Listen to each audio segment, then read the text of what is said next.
Welcome to Goodwin Law Unplugged, Florida real estate and more. This podcast features candid insight from real estate industry professionals from all sectors. Your host, attorney Matthew Goodwin, a native Floridian and experienced real estate attorney, will provide his personal insight on legal matters and feature other professionals offering their candid advice. Whether you're a first-time homebuyer, seasoned investor, or experienced real estate agent, there is something for everyone. Thanks for joining us on Goodwin Law Unplugged. Well, welcome back, listeners and viewers. Charlie McDermott, producer of the show, co-hosting today with none other than Matt Goodwin. Matt, how the heck you doing? I'm good. Charlie, how you doing this morning? Doing terrific. You enjoying the hot summer? As much as you can enjoy the heat, I am. Sure. It's I went on a bike ride last night and I looked at the humidity. It was 91%. Oh, man. That's probably the highest I've seen it in a while, but we're expecting record heat this week in Southwest Florida. You know, that reminds me, I actually had to get out of bed twice last night, to get rid of cramps in my legs because of dehydration. So a health alert, everyone listening to this in the summer months, actually any month, make sure you get your fluids in you. And it's got to be something other than alcohol, by the way. But anyway, I digress. So you've been obviously busy as always, but you recently did a training, a seminar for the Naples, I guess NABAR, right? Naples Area Board of Realtors. Yeah, Naples Board of Realtors. Yeah, I presented on this new law that is very controversial and is currently being challenged, but it's a Florida law under Senate Bill 264 that restricts the relevant portions of the law for this restrict certain foreign ownership of real estate.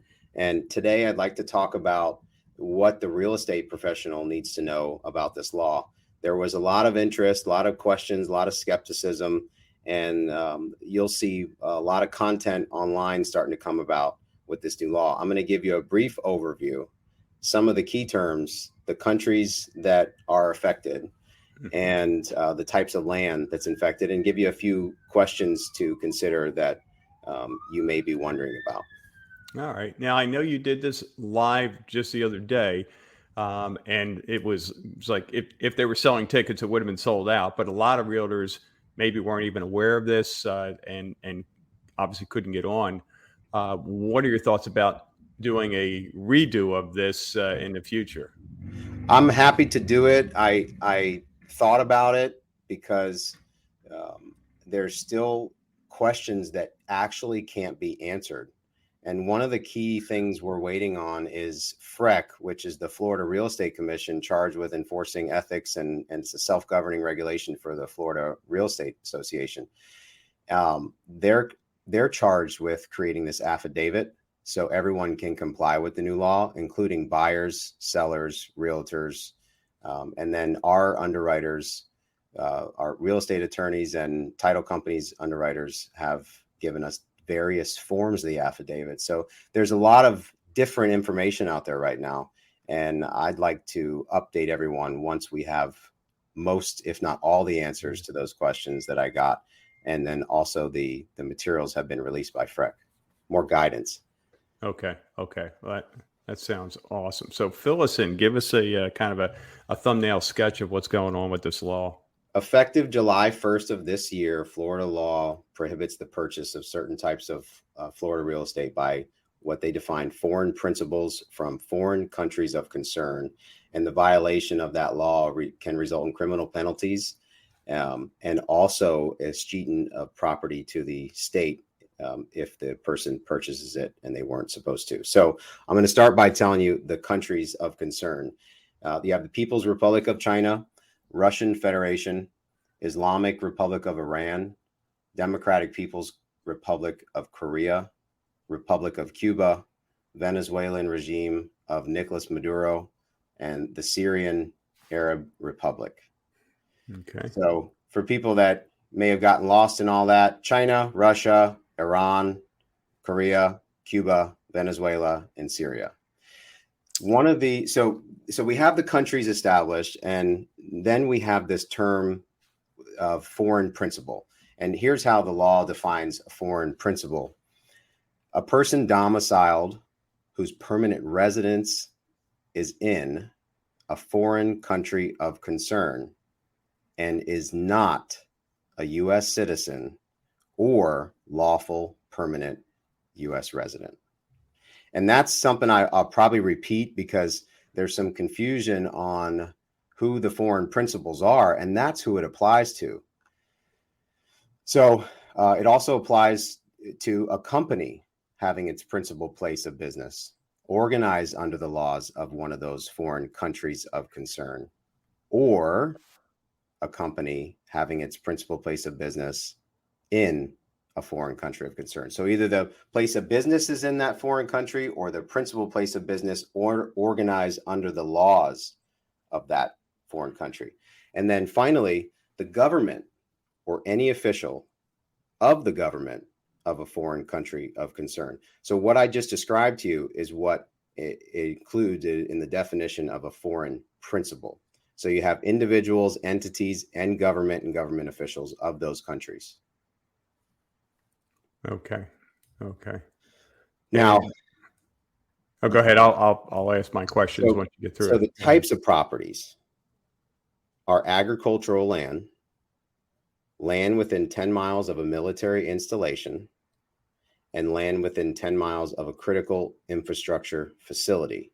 And I'll talk about how broad those definitions are in this podcast to give you an idea, because there's also a lot of confusion there. Okay.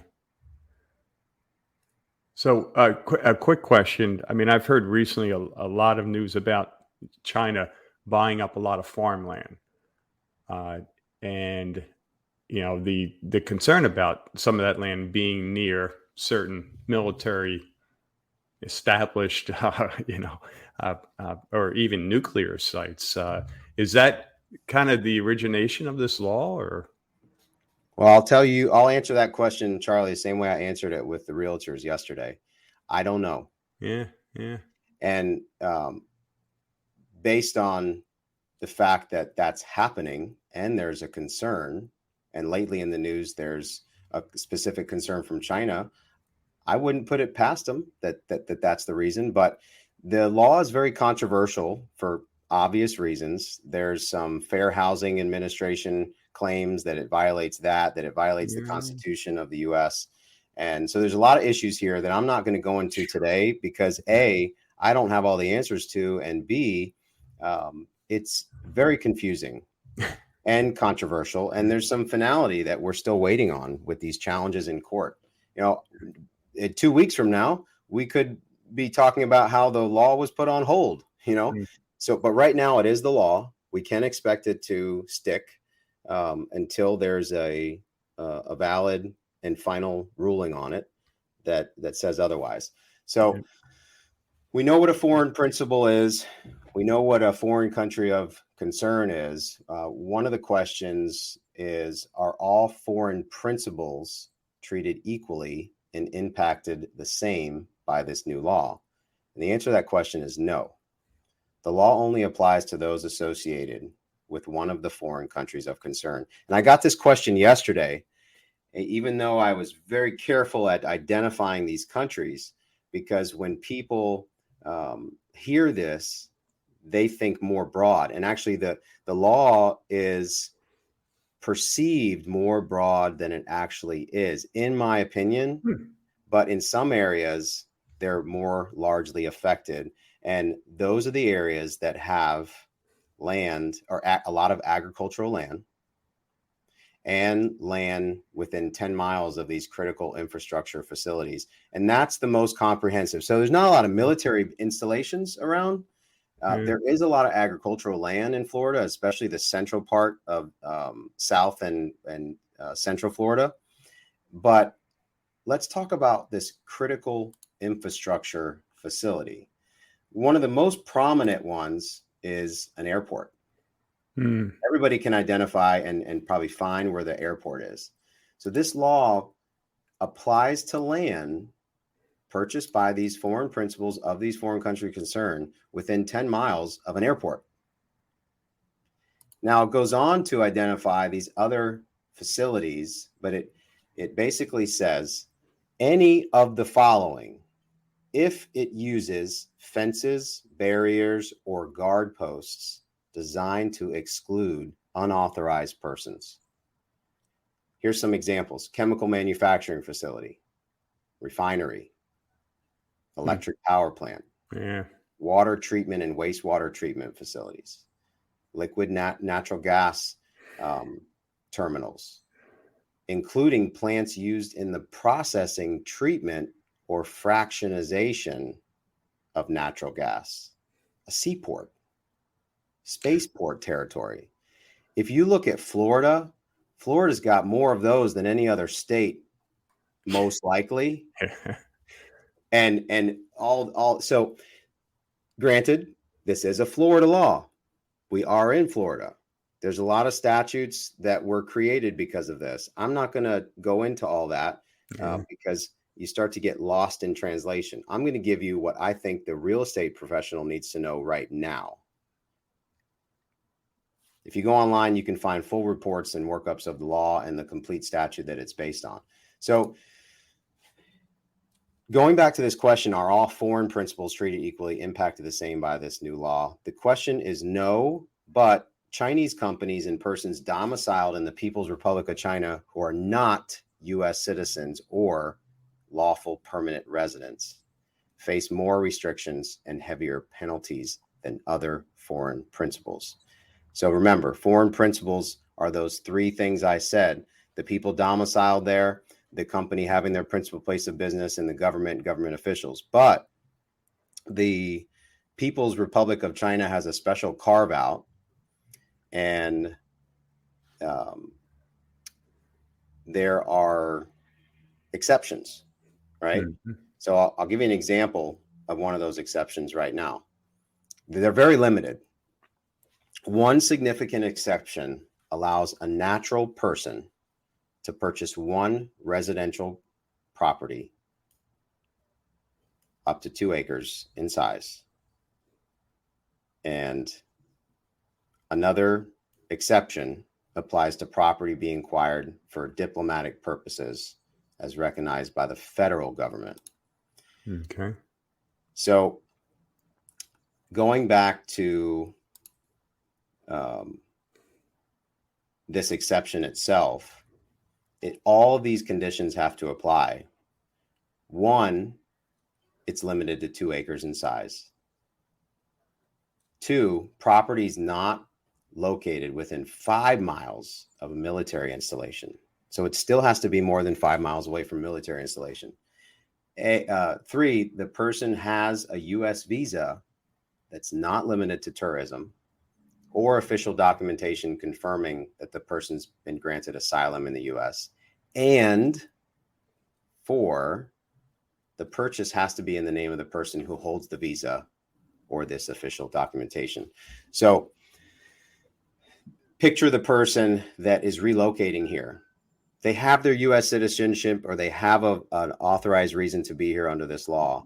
They can buy a house or a property up to 2 acres in size if they're going to live in it. Mm-hmm. And this, I think, is a really good exception considering all the other provisions of the law that are restrictions, because some people want to move here and make their life here. And I don't think this law prohibits that. Yeah.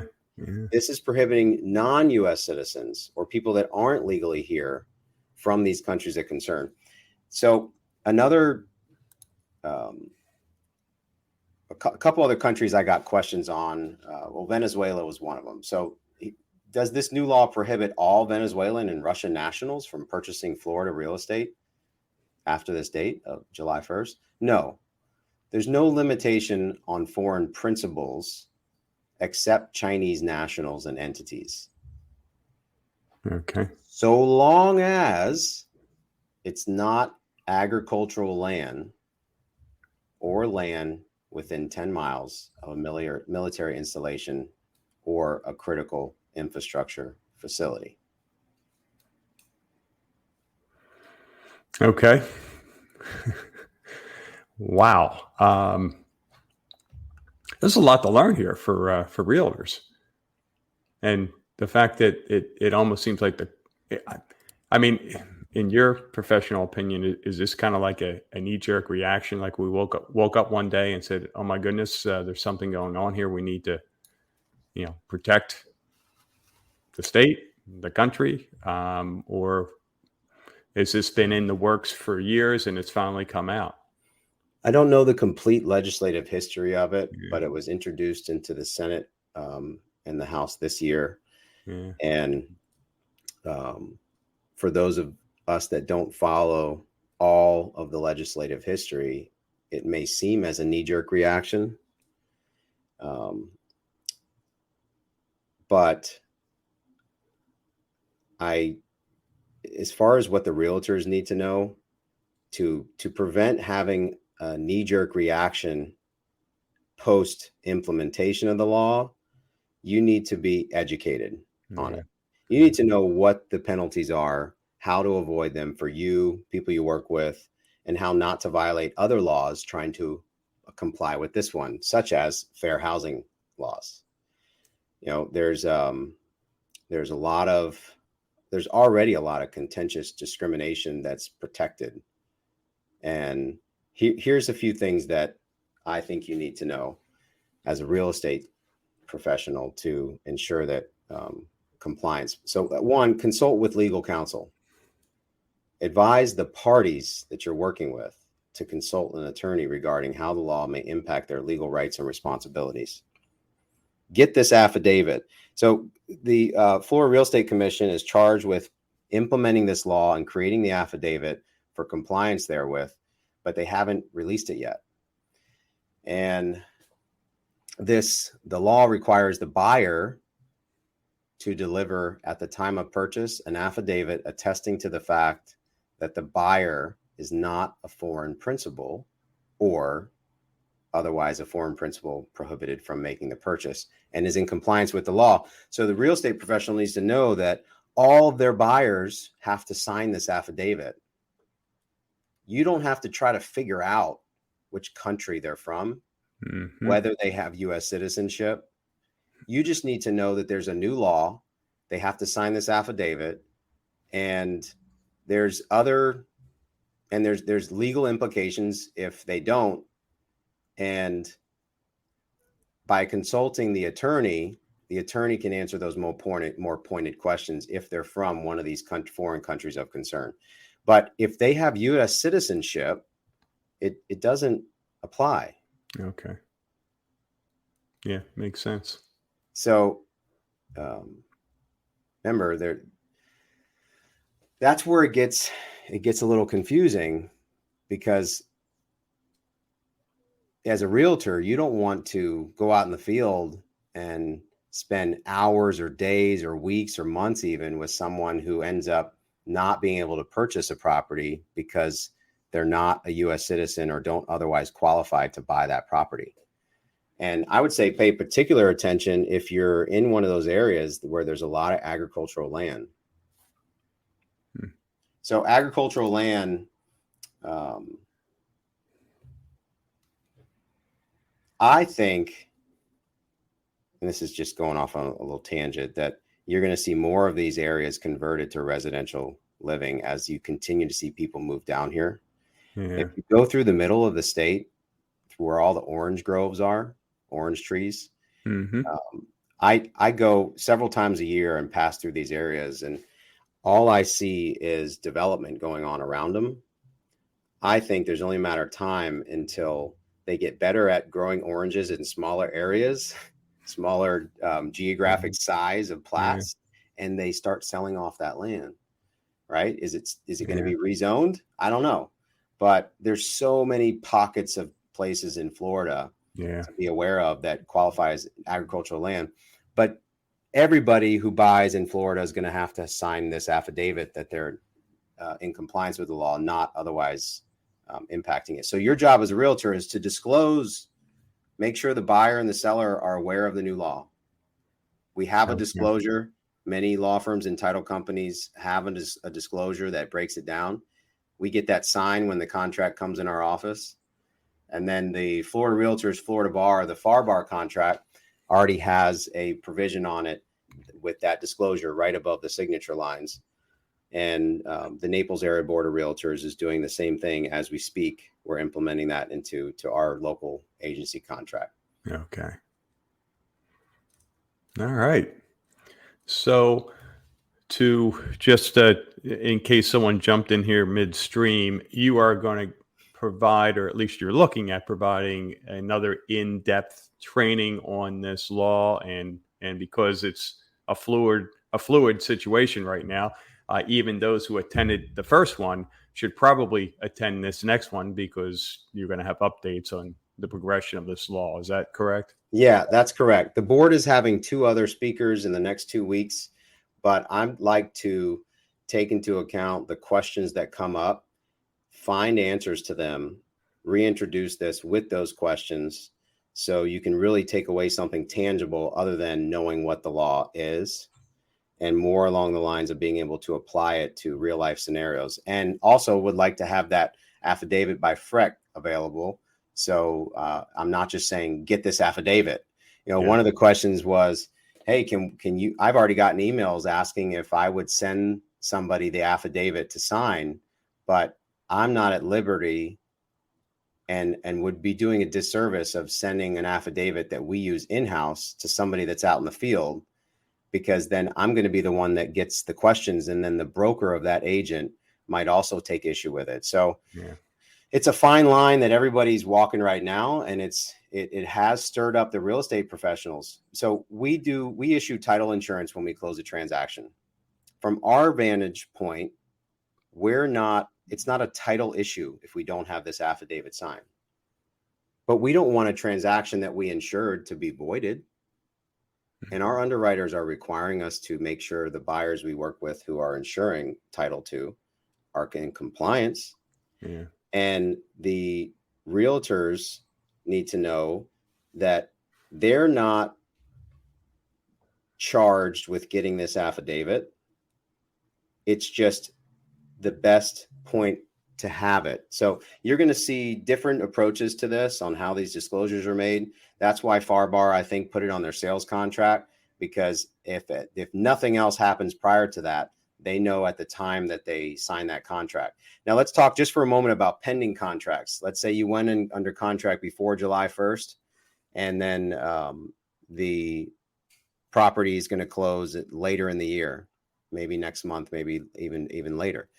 Those contracts can be voided without penalties to the buyer if it finds out that they are a foreign principal from a foreign country of concern.